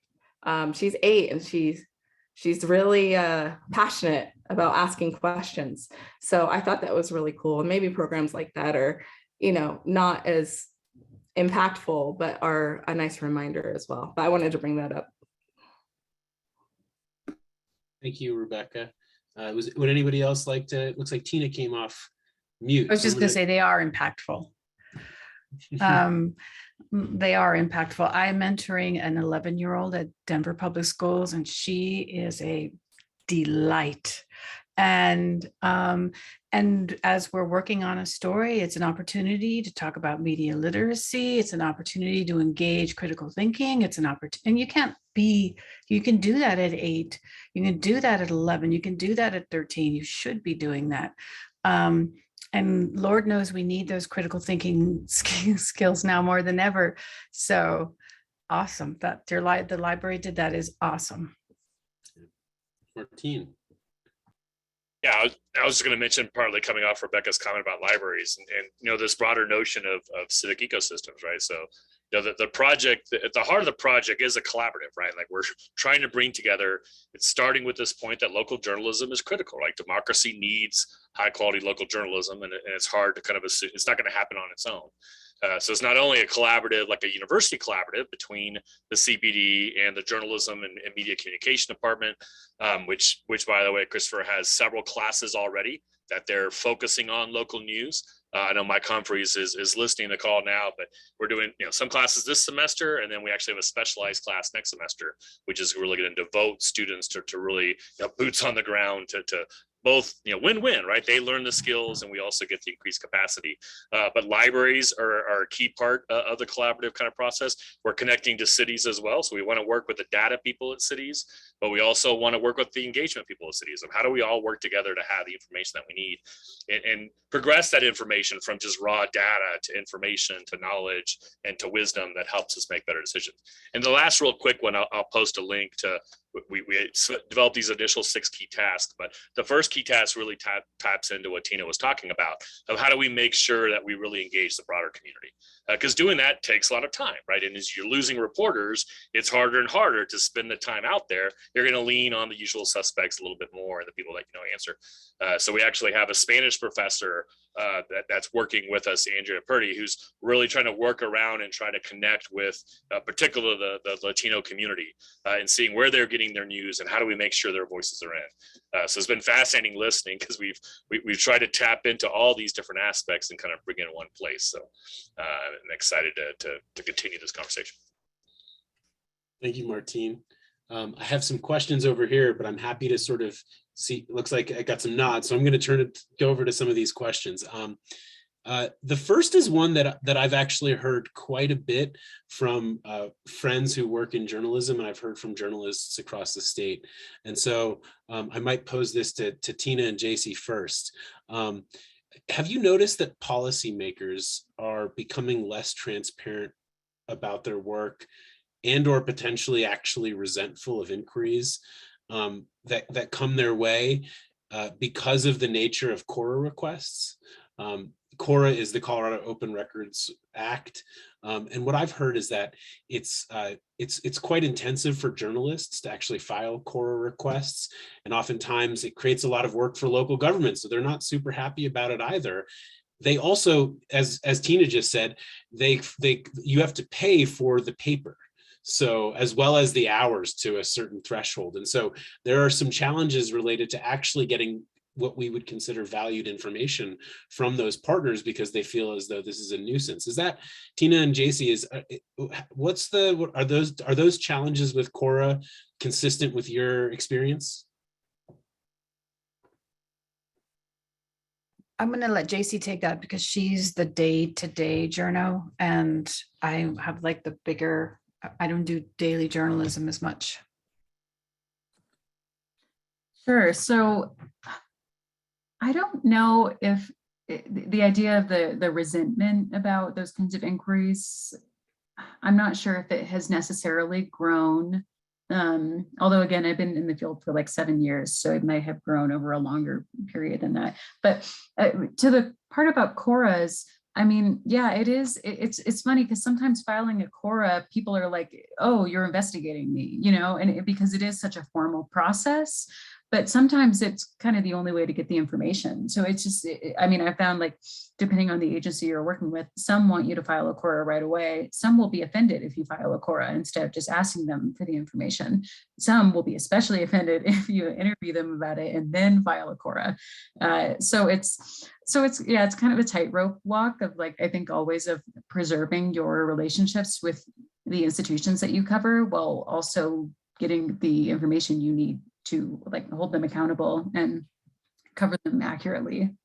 So it's interesting. I will say that, you know, fragmentation, the way in which social media fills a vacuum left by in news deserts or ghost newsrooms, it does make it easier for some policy makers, some elected officials to sidestep reporters, right? And just they're going to take control of their own narrative. They're going to shape perception as they will using these other channels. And so I definitely think that happens more. That is really exasperating and frustrating, that particularly elected officials, when I see that in elected officials, right? They are accountable to voters. They are accountable to taxpayers. I see that as part of their job. So, and there are a lot of CORA nightmare stories, just in terms of cost as a barrier for access to public information.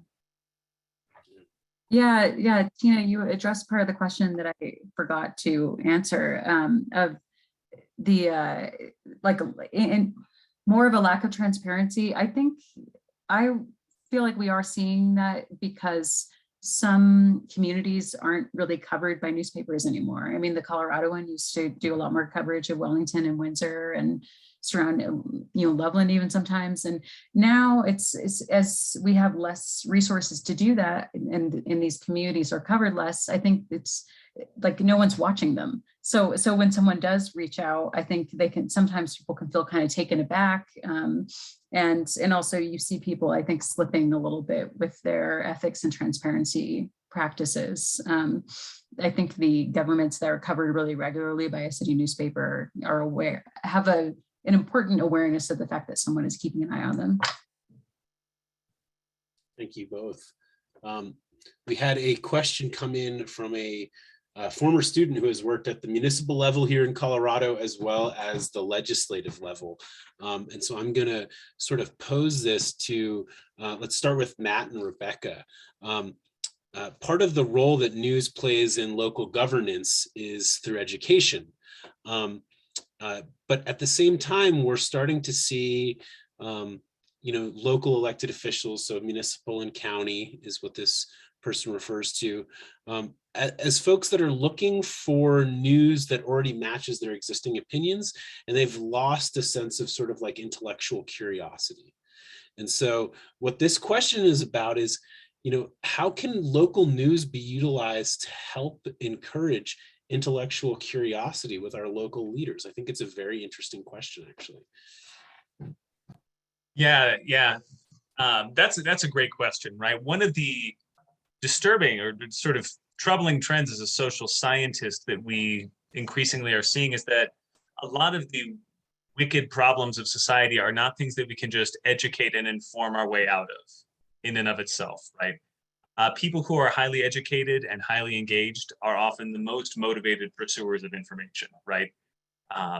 We've seen this trend in my field, political science, for some time, that the most politically informed members of our society generally are also the most extreme partisans, which is troubling, right? As an educator, we want the provision of education and information to be, a panacea, but it's not. It's just a part of the system. It's a part of the answer, but not the be all and end all.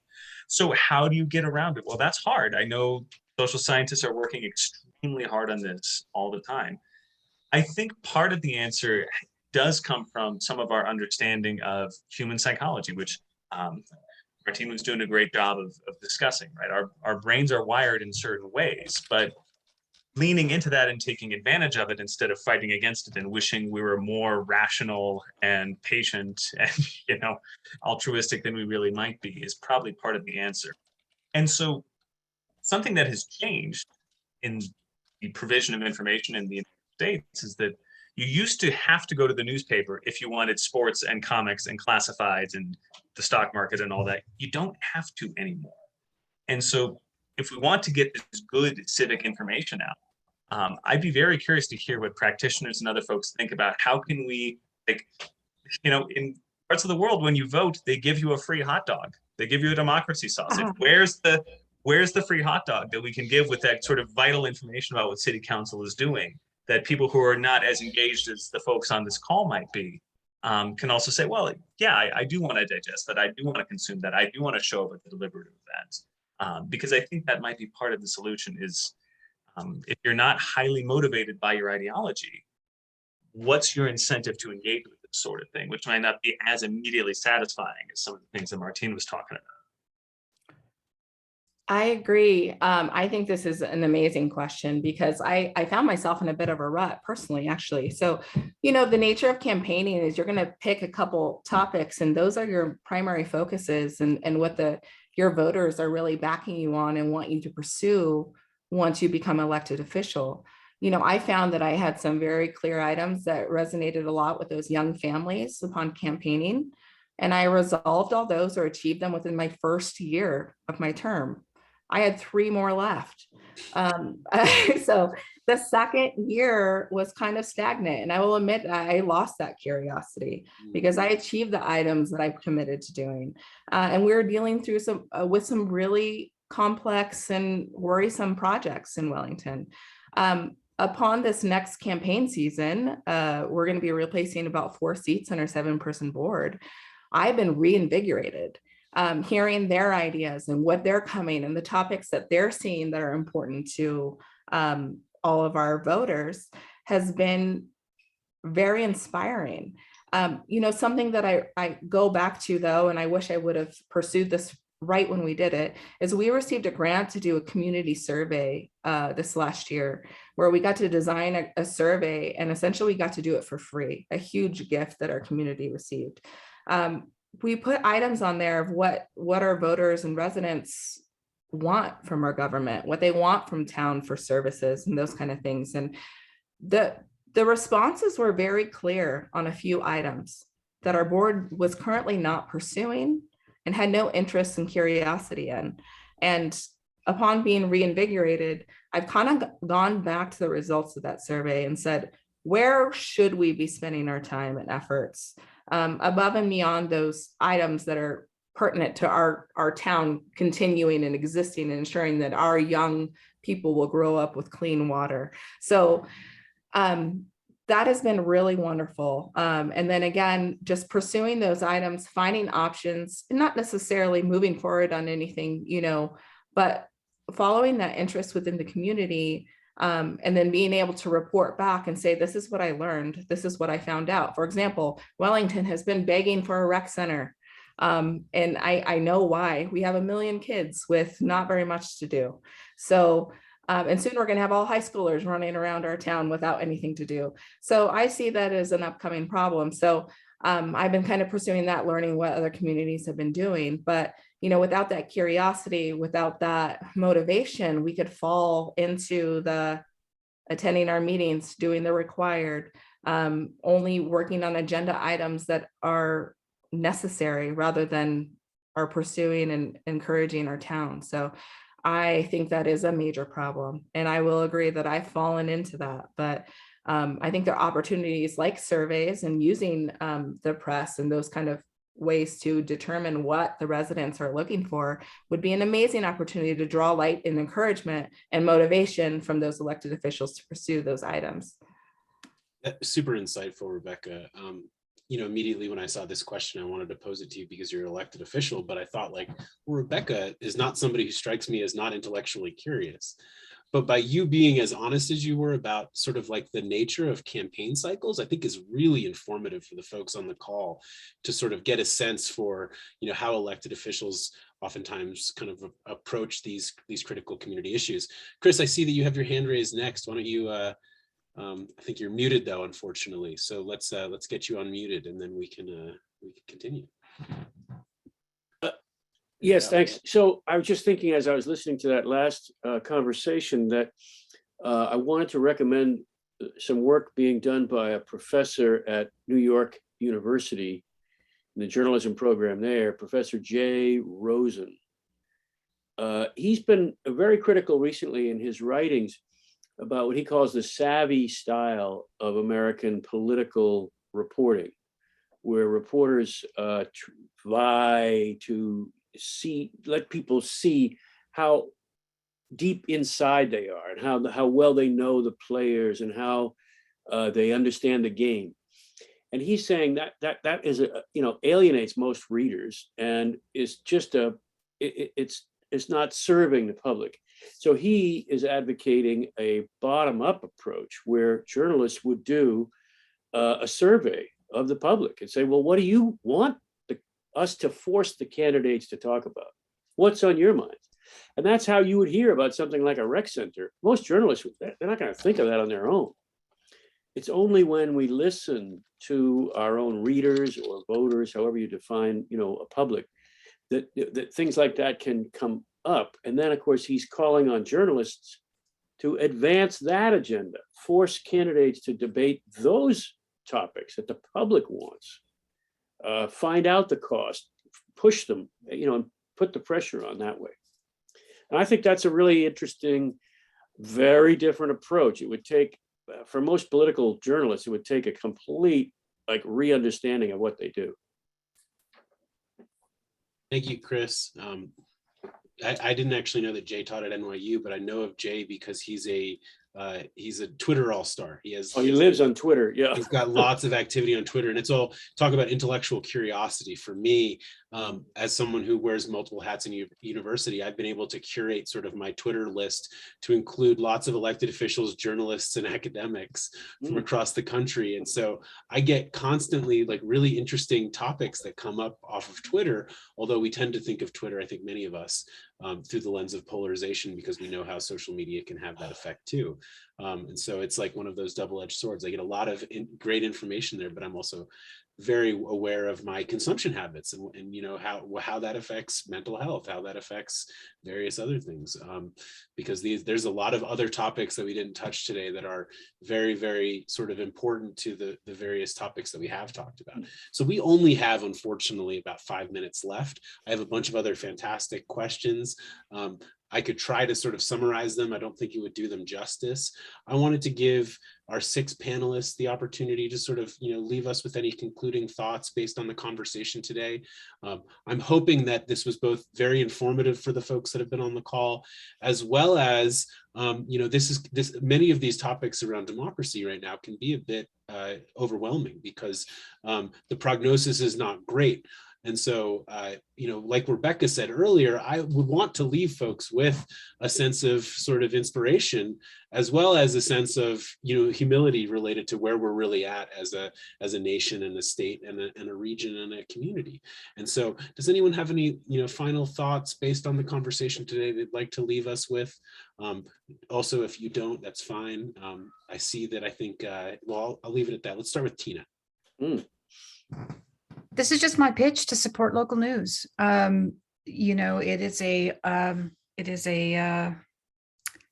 what is the word I'm looking for? It's a circle, right? You support local news can hire more reporters can cover more things, more in greater depth across a broader spectrum. You are more informed, you are more engaged, you are more connected, and it works the other way. And so please support local news. Please support the work that Jacy is doing and her colleagues are doing, the work that North 40 is doing. You can support COLab, but it's just critical. It's critical. Thank you, Tina. That was one of the questions that I did have over here that I was going to potentially pitch to the group, and maybe I should have pitched that question because you answered it eloquently without me doing it. But maybe it is the question I should have pitched to the group, which is, how can we support here? What, as the public, what can we do here to make a difference? And supporting local news seems to be the obvious answer. Matt, why don't you take it away next? Yeah, that tees up something I want to bring up here. So part of, thinking about these big structural systemic problems and challenges that we face as a society, as a polity, a group of people doing politics together, can sometimes feel sort of overwhelming. Like these structural dynamics are really big, things are difficult, things can be uncertain and scary.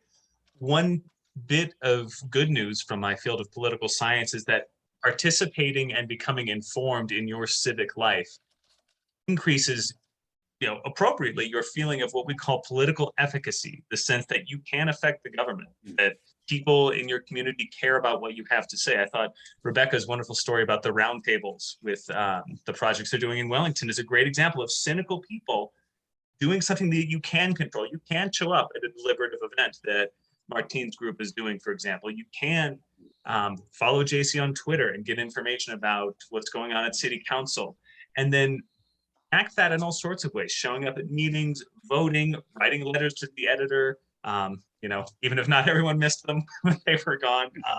But those sorts of things, you can be a part of the civic ecosystem we have right here. And those feelings of sort of, there's nothing I can do, there's nothing I can affect, those tend to turn the dial down when you actually do some of the things that are within your control by consuming local news and participating in our civic ecosystem. It's not a silver bullet, it doesn't fix all these big things, but if it all feels sort of overwhelming and difficult right now, I really encourage people to think about what are the things that charge your curiosity and passion for your community. Lean into some of those. Thank you so much, Matt.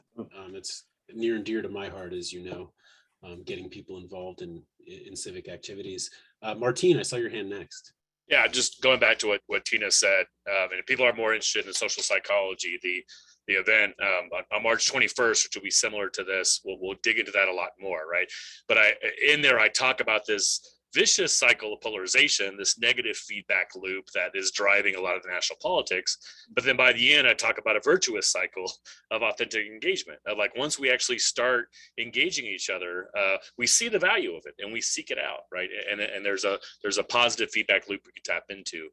The negative feedback loop is really strong at the national level. The positive feedback loop has a lot of potential at the local level. So I think our local communities are going to save democracy. And the other, note of optimism here is, Colorado is a hotbed for this, right? So across the country, we're just doing some really great things here in Colorado that people are going to be able to tap into. And then I'll also just plug again, we got that event on the 21st. And then the rest of that week, we're going to actually have small group deliberations online with my student facilitators on the topic of reimagining local journalism. So a lot of the stuff that we're talking about today, actually what I heard today is helping me refine. We're creating a discussion guide for people to react to. But we're going to have several, I think 4 different opportunities for people to get on and actually have a small group facilitated discussion, really talking through these things and helping us get more feedback about how we can reimagine local journalism and really elevate local journalism here in Northern Colorado. Thank you, Martine. Rebekka or Jacy or Chris, any last thoughts before we close out for the day? I have another quick example of this ecosystem concept that we're talking about. At 6 p.m., the Chamber of Commerce is hosting a campaign forum, a candidate forum for people running and will be voted on in April. The top sponsor for these type of events is North 40. And they also run ads as part of their sponsorship for all the members of the Chamber of Commerce. It's a big loop. This last year, the member that represents North 40 was the Volunteer of the Year for the Chamber of Commerce. So it's a beautiful ecosystem, as you mentioned. So I wanted to give that example of something that's happening right now in Wellington. So, but thank you guys for letting me participate so much. Yeah, thank you. Jacy, I saw you come off mute. Yes, I just wanted to say thanks for the great discussion, and it makes me really excited that like people actually want to hear us talk about this. So I actually am feeling very optimistic. I think if we with this kind of engagement and like interest in the problem of what's going to happen in Little News, I think we will solve it. Thank you, Jacy and Chris. Sam, if I could jump in, I just wanted to thank everybody else on the panel and wish you best of luck with all the important work that you all are doing. And if I could just indulge on a personal note, I want to reveal a fun fact here that Sam and I are actually distantly related. And I have known Sam since he was small enough that I could pick him up and pat him on his back. So you can tell how long ago that was. But I also wanted to say this, Sam. Looking at your Zoom feed today, I see this fan over your head. It looks like a halo over you. And I thought, if that's not a real halo, then you certainly deserve one for the things you're doing out there at CSU and for bringing an event like this together. So good on you, and thank you very much. Thank you, Chris. No, I appreciate all six of you. This has been a fantastic conversation. This is when we envisioned this conversation starting actually about this time last year. That's how long sometimes these things happen. This was exactly the type of dialogue that we wanted to have. I view our partners in local news as so critical to the health of our local civic ecosystems across the state and nation. And I've just seen that so crystal clear through my past work, which involves a lot of sort of program and project management work with local governments and other public entities. Great dialogue. I feel inspired myself. And to answer just quite quickly some of the questions that came in the chat, this will be available on YouTube. We have recorded this. It is also being broadcast on Fort Collins Public Access, and throughout the conversation we had close to 50 participants who had joined us who wanted to hear, including a number of former students, folks that are active in the community. We had a number of other elected officials on the call actually listening in, a few city managers, a few folks that do public communication type work, CPIO type work for government agencies. And so clearly this is a conversation which is important. I thank you all for your time today. Have a great evening, and I look forward to continuing this conversation through the work of things like the Deliberative Journalism Project and other events that we'll be hosting here at CSU. Have a great evening.